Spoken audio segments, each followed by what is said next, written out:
Undang-undangnya jelas tuh, kewajiban pemerintah pusat dan kewajiban pemerintah daerah. Ketika dia berupaya mencari tahu kenapa saldonya kosong, ketika lapor hanya dijawab, ibu sabar aja. Gitu. Oh iya.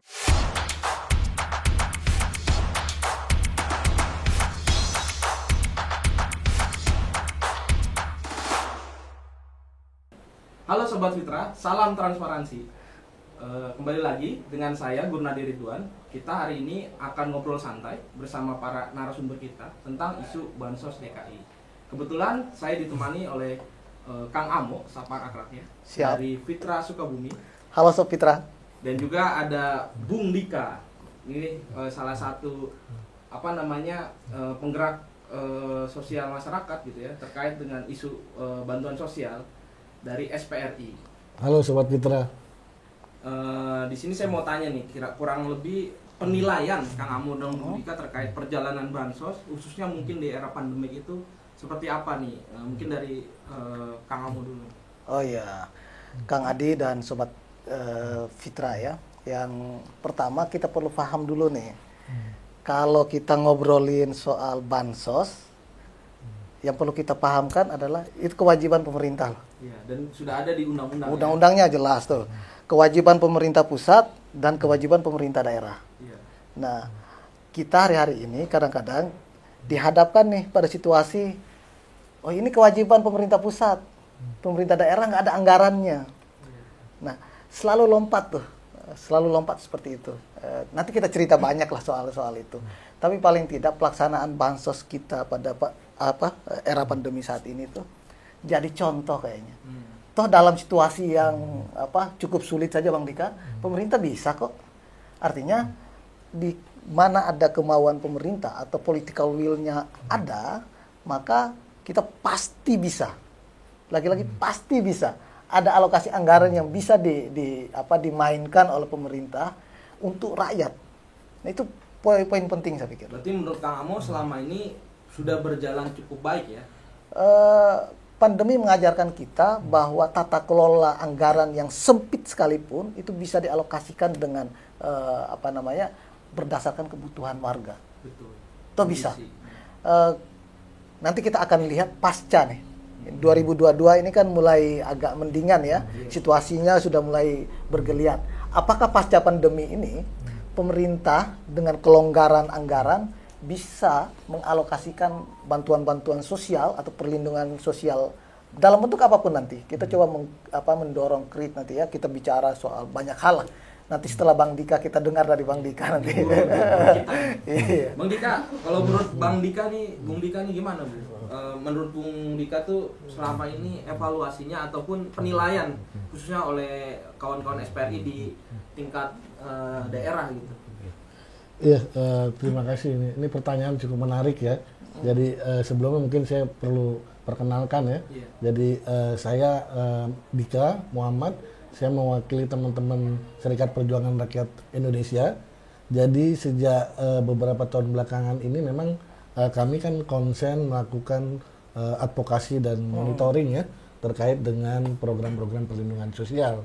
Nah kebetulan pandemi ini isu atau problem bantuan sosial ini kan menjadi sesuatu yang menjadi perhatian banyak pihak gitu. Nah kalau dari beberapa pengamatan teman-teman SPRI misalnya ada beberapa hal ya yang penting menjadi perhatian gitu. Bahwa betul tadi seperti yang dikatakan oleh Kang Amo bahwa pemerintah daerah ataupun juga pemerintah pusat memang punya komitmen ya untuk melaksanakan program-program perlindungan sosial gitu. Tapi menurut kami ada beberapa catatan gitu ya yang penting untuk menjadi perhatian bersama bahwa betul komitmen itu ada tapi proses pelaksanaannya menurut kami ada banyak evaluasi ya. Ada banyak catatan yang perlu diperbaiki. Misalnya kalau dari segi cakupan penerima bantuan menurut catatan kami sebetulnya masih banyak warga yang terlewat ya, gitu tidak terdaftar atau tidak tercatat gitu ya atau tidak menerima. Kemudian dari aspek nilai bantuannya sendiri menurut kami juga problem ya. bantuannya tidak mampu mengatasi kerentanan situasi sosial dan ekonomi ya yang diakibatkan oleh COVID gitu. Nah, jadi dua hal sebetulnya harus menjadi PR pemerintah. Pertama soal akurasi data, pencatatan ya, pendataan gitu. Yang kedua soal cakupan dan nilai manfaatnya. Saya pikir itu evaluasi yang penting untuk diperhatikan gitu oleh pemerintah. Misalnya tahun 2020 kemarin misalnya kami melakukan survei independen, kami namakan namanya audit sosial. Kami lakukan itu di 30 kelurahan gitu. Nah, hasil surveinya itu jadi kami mensurvei seberapa banyak keluarga miskin yang layak menerima bantuan gitu, akan tetapi dia nggak terdaftar. Nah, waktu itu kami fokus keluarga miskin yang layak menerima PKH, program keluarga harapan, akan tetapi dia nggak masuk dalam daftar. Nah, hasilnya kami mencatat ada sekitar 2.000 lebih ya, 2.000 lebih keluarga miskin yang layak. Itu di DKI ya? Di DKI Jakarta, di 30 kelurahan di DKI Jakarta. Itu layak, tapi dia nggak masuk dalam daftar. Nah, salah satu sebabnya setelah kami telusuri adalah, ternyata kuota yang ditetapkan oleh pemerintahan pusat, karena ini program pemerintahan pusat gitu ya, kuotanya tidak mencukupi gitu. Kemudian survei. Aku boleh nyambung dikit nih. Iya. Kebetulan tadi kan di awal saya bilang bahwasannya ada temuan BPK yang cukup viral ya di bulan-bulan ini, di mana BPK menemukan ada sekitar 600 triliunan gitu, bansos tidak tepat sasaran gitu. Walaupun ini sebenarnya bisa dikonfirmasi oleh 26 Pemda yang kemudian dilakukan audit oleh BPK. Nah, kalau menurut Bang Dika sendiri tadi dari kasusnya DKI dan juga temuan BPK, kurang lebih apa sih yang membuat itu bisa terjadi gitu kan? Tadi kan ternyata satu-satunya adalah kuota dari PKH kurang gitu. Kalau menurut Bang Dika apa nih? Kalau soal ketidak tepat sasaran atau kemudian masih adanya keluarga miskin yang nggak menerima bantuan, itu kan sebab utamanya sih dua sih sebetulnya. Selain tadi kuota dan soal pendataan ya, mekanisme pengawasan ya dan sistem penanganan pengaduan itu kan selama ini bermasalah ya. Jadi memang masyarakat punya ruang untuk melapor, mengadu ya. Tapi kan proses tindak lanjut aduan itu selama ini menguap. Tidak pernah ada tindak lanjut yang konkret gitu kan. Atau memang tidak ada semangat untuk melibatkan masyarakat untuk bersama-sama melakukan monitoring pengawasan.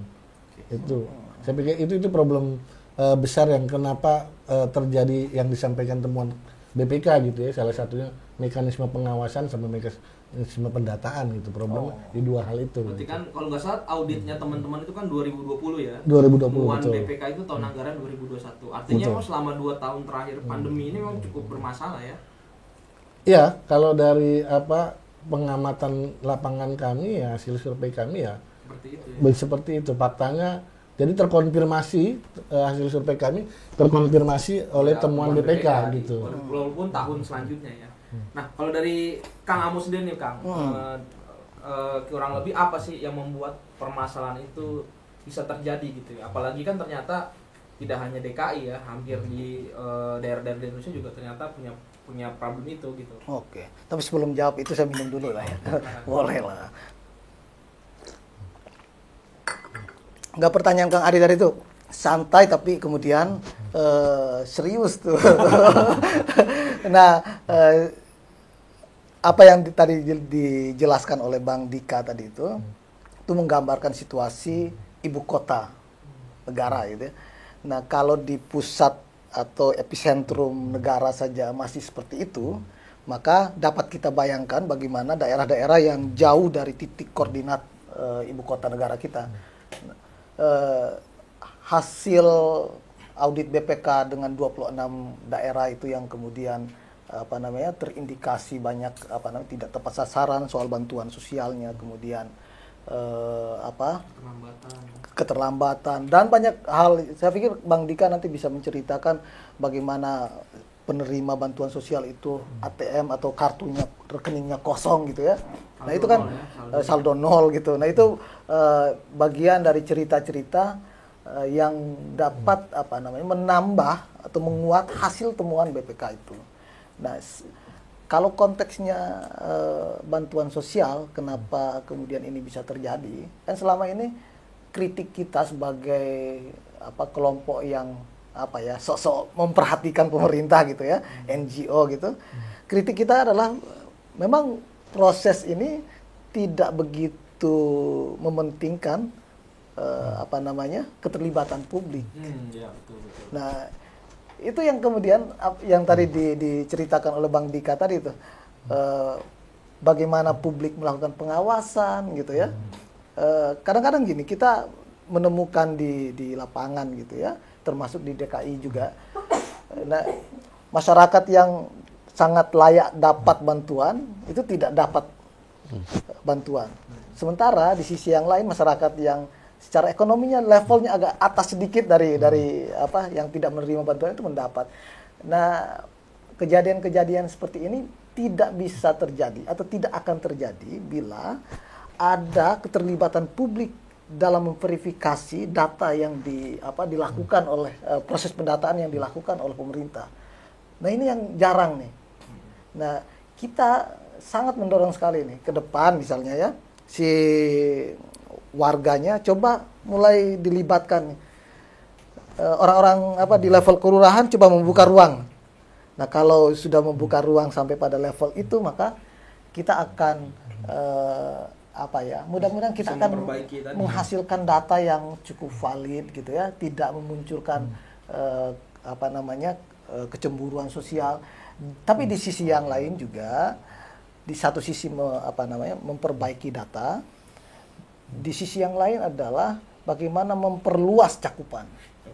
Nah, sebelum ke sana nih Kang, mau tanya juga nih soal tadi kan Kang Amo bilang ternyata salah satu penyebab itu minimnya partisipasi. Atau perlibatan masyarakat dalam proses tadi ya, pendataan salah satunya. Nah, yang jadi pertanyaan saya kan, programnya pemerintah soal bantuan sosial itu macam-macam ya. Di DKI mungkin ada PKH, terus ada bantuan tunai, dan belum lagi yang program gubernur ya. Nah, ini pertanyaan saya adalah apakah masyarakat juga sudah tersosialisasikan gitu tentang bantuan-bantuan apa ya yang sebenarnya berhaknya mereka gitu. Karena jangan-jangan juga masalahnya tidak sampai di sana gitu, jauh lebih rendah lagi gitu. Artinya masyarakat pun tidak tahu jangan-jangan. Apalagi kalau kita tahu kan ada namanya istilahnya kayak musrembang gitu. Itu sejauh apa sih bisa menjadi keran tadi ngebuka partisipasi publik, atau jangan-jangan selama ini yang hadir dalam musrembang juga cenderungnya tokoh-tokoh formal yang sifatnya memang RT RW lagi. Gimana tuh Kang? Nah, soal partisipasi atau keterlibatan warga itu kan ada dua saja faktornya. Yang pertama, apakah masyarakat tahu soal apapun, informasi tentang apapun. Artinya pengetahuan masyarakat itu atau informasi yang didapatkan oleh masyarakat itu cukup atau tidak. Yang kedua adalah apakah masyarakat mau. Saya pikir saya coba menyederhanakan saja ya. Partisipasi itu antara tahu dan mau. Kalau masyarakat tidak tahu, bagaimana dia akan mau untuk melibatkan diri dalam proses apapun di perencanaan yang dilakukan oleh pemerintah daerah. Yang kedua, masyarakat mau itu kan soal kesadaran. Ini juga sekaligus kita mencoba untuk meminimalisir mobilisasi. Karena sesuatu yang tidak berangkat dari kemauan itu bukan partisipasi. Misalnya Pak Lurahnya turun, kemudian ayo ikut Pak RT, Bu RT, atau siapapun itu ya, masyarakat warga yang lagi nongkrong, diajak masuk. Bukan begitu prosesnya. Dia tahu itu artinya informasinya harus lengkap. Bagaimana informasi itu sampai pada masyarakat. Nah, kemasan informasi itu kadang-kadang kita menyamaratakan. Pemerintah kita agak menyamaratakan, semua warga kalau sudah dimasukkan ke TV ya, iklankan di televisi atau dimasukkan ke website pemerintah daerah gitu. Itu diasumsikan sudah tahu. Nah, untuk mensosialisasikan program tertentu itu kewajiban pemerintah. Jadi tidak boleh diasumsikan bahwa masyarakat sudah tahu. Punya kewajiban sampai masyarakat tahu agar mereka mau gitu. Nah, itu ya mudah-mudahan kita cobalah ya dorong dari DKI dulu kayaknya nih. Betul. Karena gini juga ya, Bang ya, Kang ya, contohnya aja kayak pengumuman musrembang misalnya contohnya. Kadang ditempelnya di papan pengumuman. Siapa yang mau kelurahan ke kecamatan? Padahal tuh kita punya modalitas sosial, Kang Adi. Seperti apa itu? Yang pertama, kita punya kehidupan keberagamaan yang cukup kental. Bisa disalurkan Forum-forum pengajian. Ya, bagi teman-teman yang Kristen ada forum di kebaktian minggu. iya, betul. Itu bisa kemudian Menjadi minta wahana. Ya. Nah, potensi ini yang mungkin belum dimanfaatkan secara baik atau belum dimanfaatkan secara efektif oleh pemerintah kita. Padahal forum-forum keagamaan itu punya nilai yang cukup cukup bagus ya di kehidupan masyarakat kita. Kalau kemudian dimasuki juga dengan informasi yang semacam itu. Yang sifatnya kepublikan. Iya, kan urusan ya sesederhananya gini. Kalau pendekatannya Islam, ini kan urusan umat nih. Gitu. Jadi kalau urusan umat dimasukkan pada pengajian, emang nggak bisa. Harusnya sah-sah saja dong. Bisa dong. Pemerintah punya tangan kok. Maksudnya jangkauannya cukup tinggi. Pemerintah bisa berkoordinasi dengan MUI. Iya, betul. Di daerah-daerah. Di daerah-daerah. Tapi kalau level penting malah ya. Bahkan sampai level desa lah. Ada MUI desa yang bisa kemudian dimanfaatkan atau didayagunakan sebagai bagian dari mata rantai informasi. Iya. Pun demikian dengan komunitas-komunitas agama yang lain. Saya pikir ini juga cukup menarik. Jadi salah satunya itu ya. Salah dari satunya pendekatan komunitas agama. Ya. Itu sekaligus menegaskan bahwa memang itu kewajiban pemerintah. Oke, siap. Kalau hanya website doang mah, Kang Adi juga bisa buat website kemudian, tapi pertanyaannya dibaca atau tidak kan gitu. Ini menarik ya. Iya. Gimana, Kang? Ya, jadi berdasarkan pengamatan lapangan ya, itu terkait dengan sosialisasi atau informasi program gitu ya. Secara permukaan ya, maksudnya formalitas ada ya, sosialisasi gitu. Nah, umumnya masyarakat yang terinformasi itu mengenai kapan programnya itu tersalurkan atau nama programnya. Tapi kebanyakan masyarakat tuh nggak ngerti sebetulnya program-program bantuan sosial itu apa sih manfaatnya gitu ya. Kemudian detailnya ya manfaatnya apa, kemana harus melapor gitu ya. Kemudian itu sebetulnya digunakan untuk apa dan lain sebagainya. Nah, proses-proses sosialisasi yang lebih mendalam itu yang sebetulnya kurang ya, nggak terjadi. Kalau dalam kasus program Keluarga Harapan gitu ada memang pendamping ya, ada pendamping PKH ya, pendamping PKH yang bertugas melakukan sosialisasi pendampingan terhadap keluarga penerima manfaat. Tapi untuk program-program yang lain tidak ada gitu. Nah, tapi meskipun juga ada pendamping ya, pengamatan kami misalnya masih ada kok terjadi misalnya penerima manfaat gitu ya, dia nggak tahu gitu ya bagaimana cara menyalurkan bantuannya gitu ya. Misalnya ada banyak temuan, mereka lapor ke posko SPRI, kartunya tidak ada saldonya kosong, gitu ya. Ketika dia berupaya mencari tahu kenapa saldonya kosong, ketika lapor hanya dijawab ibu sabar aja, gitu. Nah itu kan bagian dari pendamping juga tidak bisa menjawab ya, secara konkret. Satu nggak bisa menjawab gitu ya. Kedua kayaknya nggak ada upaya yang sungguh-sungguh gitu ya dari penyelenggara program itu menyiapkan satu sistem informasi yang terpadu kan. Harusnya dari awal sudah disiapin mulai dari informasi program sampai kalau ada masalah kemana masyarakat harus mengadu gitu kan. Nah itu yang nggak ada yang selama ini kita alami gitu. Ya, aku nyinggung sedikit nih Bang. DKI pada tahun 2021 per Agustus kan dirilis oleh Kementerian Keuangan bahwasannya DKI Jakarta merupakan salah satu daerah yang memiliki realisasi serapan program pelindungan sosial itu cukup tinggi gitu. Tanggapannya Bung Dika gimana nih Bung? Iya. Sisi lain ada positifnya kan? Iya. Positif bahwa ya DKI punya komitmen yang baik ya untuk pendanaan program-program perlindungan sosial, tapi perlu diingat, perlu menjadi catatan bahwa sebetulnya kalau kita periksa lagi lebih dalam, cakupannya sebetulnya belum menjangkau semua banyak masyarakat miskin. Ada banyak kasus kami temukan, ya belum lama tahun 2020 kami mencatat ada 2.000 lebih keluarga yang tidak terdaftar sebagai punya program. ini kan bukti gitu ya. Tapi secara ini layak dia, Bung ya? Iya layak, hasil survei kami dia layak, punya, tapi tidak iya dia mendapatkan punya kriteria yang layak untuk dapat program tersebut, PKH, ya. tapi karena kuotanya terbatas gitu kan, dari nasional. dari nasional gitu kan. Kemudian juga cakupan penerima bantuan yang dikelola oleh Pemda juga kan, cakupannya terbatas juga gitu. Oke, berarti perlu ada Nah, solusi ya artinya harus ada perluasan cakupan gitu kan. Jadi nggak cukup hanya sekedar terserah bagus atau ada realisasi program perlindungan sosial tapi cakupannya terbatas. Kemudian problem-problem lainnya sama persis tadi. Masyarakat kadang-kadang juga nggak paham gitu ya, tidak terinformasi. Informasi tadi penyaluran, pendistribusian, informasi-informasi itu masih sering dialami oleh penerima program gitu, penerima manfaat.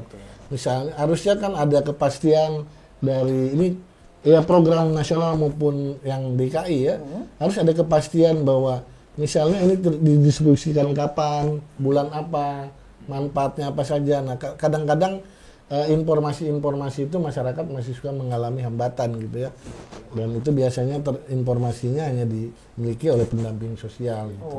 Isu yang semacam ini harus masuk di telinga para calon karena ini komitmen ya. Iya betul. Kalau satu rakyat DKI tidak makan pada hari ini, maka pemimpinnya akan bertanggung jawab di akhirat kan gitu. Nah, kita memastikan bahwa siapapun pemimpinnya, dia tidur nyenyak di dunia juga di akhirat lah gitu. Gitu. Oke, ini pertanyaan terakhir ya buat Kang Amo dan Bung Dika. Tadi kan sedikit sudah menjelaskan, menggambarkan ya kurang lebih apa yang perlu dilakukan. Apalagi tanggal 22 Juni nanti, bulan ini gitu ya, DKI kan ulang tahun. Nah, akhirnya ini juga bisa menjadi evaluasi. Nah, rekomendasi dari Kang Amo gitu untuk kepengurusan di sisa kepengurusannya Pak Anies ini apa nih Pak? Biar bisa tadi usul khotimah. Ya, kita kan ingin betul bahwa setiap pemimpin kita itu, kalau pakai meminjam tagline-nya Pak Anies dan Pak Sandi ketika itu ya, maju kotanya, bahagia warganya gitu ya. Betul. Nah, Jakarta kita tahu bahwa menjadi salah satu kota yang bergerak, menjadi kota maju di dunia gitu ya. Nah, kita dorong juga biar warga-warga yang tadi yang seperti disebut oleh Bung Dika tadi, ada 2.000 sekian orang itu sampel kan, yang terpotret dalam proses audit sosial gitu. Artinya punya potensi lebih dari itu. Nah, kalau ini agak nyentil dikit ya, kalau Formula E saja bisa, apalagi yang kayak gini lah. Sponsor sponsor yang ini gitu. bisa berjalan. Bisa berjalan. Artinya apa? Kepemimpinan Pak Anies itu bagus, bisa mengelola gitu. Nah, dengan kriteria yang semacam itu, kita dorong untuk bisa lebih bermanfaat tadi ya. Manfaatnya pada masyarakat miskin dong sekarang. Iya, betul. Gitu. Istilahnya membuktikan sudah gitu ya. Tinggal masyarakatnya gimana ya. Nanti Bung Dika yang itulah akan lebih tajam. Oke nih Bung, lanjut Bung Dika. Tapi sebelum masuk ke Bung Dika, pernah juga saya baca berita di Bappenas kan, dia mengatakan bahwasannya waktu Covid kemarin gitu ya, kelas menengah itu turun, bisa jadi turun kelas menjadi rentan ya, ataupun kelas miskin baru gitu. Nah ini tadi disambungin dengan ulang tahun DKI nanti, tepatnya pada 22 Juni nanti, kurang lebih apa nih masukan dari kawan-kawan SPRI terhadap tadi di akhir kepengurusan Pak Anies ini gitu, di sisa kepengurusannya apa nih yang kira-kira ya tadi evaluasi dan rekomendasinya dari teman-teman SPRI seperti apa? Iya, menyambut momentum ulang tahun Jakarta ya. Tadinya kami berharap agar Pemda DKI gitu ya harus menghemat anggaran ya, memprioritaskan anggaran untuk keperluan masyarakat miskin gitu. Itu lebih utama ya. Harusnya begitu gitu ya. Tapi berdasarkan pengamatan gitu, ada banyak anggaran yang terhambur-hamburkan gitu kan, yang justru manfaatnya tidak bisa dirasakan betul oleh rakyat miskin. Padahal kan pandemi Covid saat ini kan kita tahu ya, jumlah orang miskin menjadi tambah gitu. Meningkat. Yang tadinya kelas menengah, dia tergenjam jadi turun jadi miskin. Dan di sisi lain, DKI ini masih ada masalah terkait dengan gizi buruk kan. Jadi angka gizi buruknya masih lumayan cukup besar gitu ya. Misalnya beberapa bulan yang lalu ya, misalnya bulan Mei kemarin kan sempat viral kan, bahwa ada kasus gizi buruk di Jakarta. Nah, jadi seharusnya saya sepakat tadi dengan Kang Amo bahwa memang sudah seharusnya pemerintah DKI buat terobosan gitu ya. Jadi cakupan perluasan bansos, apapun itu namanya ya. Jadi jaminan perlindungan sosial atau jamin pengaman sosial untuk warga miskin di Jakarta, saya pikir ini cakupannya perlu diperluas. Seluruh warga miskin di Jakarta saya pikir harus terjamin mendapatkan itu gitu. Jadi untuk menghadapi kemiskinan yang terus bertambah, gizi buruk yang masih ada, saya pikir nggak ada cara lain ya. Kado HUT Jakarta untuk rakyat miskin adalah ya segera Pak Anies buat terobosan, segera buat tetapkan kebijakan perluasan perlindungan sosial yang memastikan seluruh rakyat miskin di Jakarta mendapatkan program itu, sehingga mereka nanti bisa paling tidak kan bisa jadi benteng untuk terhindar dari gizi buruk atau dari kemiskinan yang lebih dalam akibat COVID gitu. Jadi saya pikir itu ya, jadi nggak perlu lagi ada alasan macam-macam DKI yang tidak punya anggaran dan lain sebagainya. Saya pikir sudah terbukti kok. Tadi disebutkan Amo bikin arena balapan untuk anak-anak, untuk orang-orang kaya gitu kan, itu mampu gitu. Tapi kok untuk warga yang kejepit, yang makin miskin akibat pandemi COVID, nggak ada. Dan saya pikir itu sih catatan dan harapan kami warga Jakarta. Tapi kalau bisa ada pergub ya sebagai bentuk komitmen politik yang real ya, atau bahkan perda. Ya, perda atau pergub yang juga disertai dengan adanya komitmen anggaran. Ya, gitu. betul. Itu teman-teman DPRD juga kayaknya dorong dong yang kayak gini-gini nih. Usulan-usulan untuk membahagiakan warganya itu dorong gitu. Nah, kita berharap semua fraksi di DPRD punya satu pikiran gitu. Biar bantuan sosial atau perlindungan sosial di DKI itu menjadi keren. Saya berharap betul, sebagai closing statement saya berharap betul DKI sebagai epicentrum dari negara ini gitu ya. Dia memberikan contoh untuk daerah-daerah yang lain. Jadi role model ya gitu ya. Tidak hanya Formula E ya. Oh ya. Tapi juga jadi bantuan sosial. 22 Juni itu kampanye DKI adalah menjadi role model pemerintah daerah yang lain. Kan keren itu. Oke. Terima kasih para sobat Fitra yang sudah menonton Fitra TV. Itu salah satu tadi ya, bincang-bincang kita atau ngobrol santai dengan Kang Amo dari Fitra Sukabumi, dan juga ada Bang Dika dari SPRI. Untuk lebih lanjutnya nanti bisa kita bikin sesi selanjutnya. Untuk saat ini kita rasa cukup. Sampai jumpa di ngobrol santai berikutnya. Oke.